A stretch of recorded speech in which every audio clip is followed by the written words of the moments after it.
kila mmoja kwa nafasi aliyonayo, kama ni mjumbe kwenye ushirika, kama ni mwenyekiti, kama ni mwenyekiti wa bodi, kama wewe ni afisa, wito wangu kwenu ni kutekeleza majukumu yenu kwa weledi na kwa uadilifu, kuzingatia na kuendeleza kamati za ushirika ili ziwanufaishe wanashirika wenyewe, lakini pia mali hizo kwa chanzo cha maendeleo ya wanashirika na taifa kwa ujumla.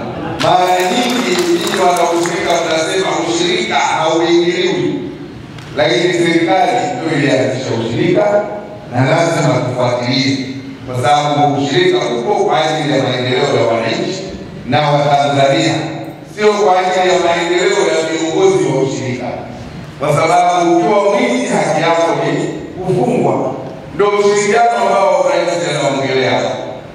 Ushirikiano sio tu kufungua mikutano, lakini wale wanaofanya ubadhirifu kuwachukulia hatua kali bila uoga, bila kuogopa kurogwa. Huo ndio ushirikiano ambao tunazungumzia.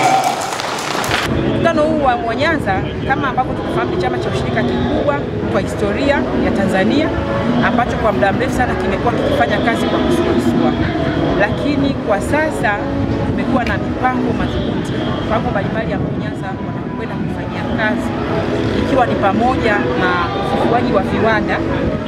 Kiwanda ambacho kinakwenda kufunguliwa hivi karibuni ni kiwanda cha Manawa. Kwa hiyo kama mkoa, mmesikia Mheshimiwa Mkuu wa Mkoa ameelekeza, hajasikia malalamiko makubwa kutoka kwenye vyama vya ushirika, lakini haimaanishi serikali haitoingilia kati pale itakapotokea changamoto. Ameelekeza, basi tumepokea maelekezo na tutafanyia kazi ya kwamba vyama atakapopata taarifa yoyote kutoka ofisi yetu ya kwamba vyama vimefanya ubadhirifu, atachukua hatua kali.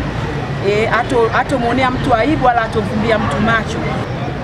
Ni utaratibu wa kukamilisha kiwanda kipya cha kuchambua pamba ambacho tunatarajia kukifunga katika wilaya ya Misungwi, sehemu inayoitwa Manawa. Tayari tumeshazungumza na kampuni ambayo itakuja kufungia kile kiwanda, kampuni ya Bajaj Steel kutoka India.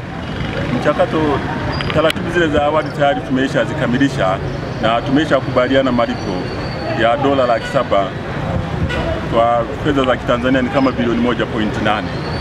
Kiwanda kikianza kufanya kazi kitafungua fursa nyingi. Kwanza, wakulima wetu watapata bei nzuri na watakuwa na uhakika sehemu ya kwenda kuuza pamba yao. Naitwa Georgius Rafael Warwa. Tangu nimejiunga na ushirika, manufaa nilionayo kwa pamoja na wana ushirika wenzangu, na ni sehemu ya kupeleka na kusemea shida zangu. Vile vile ninapohitaji hata shughuli za kilimo naipata pembejeo kiurahisi zaidi. Kwa majina naitwa Happiness Simon Majige, natokea AMCOS tawi la Sima. Changamoto ni kwamba mbegu tunachelewa kuzipata, pia viuatilifu ndio inakuwa shida, hadi inapelekea changamoto kwa wakulima wa pamba, wanakuwa hawajaingia kikamilifu kwenye ulimaji wa pamba.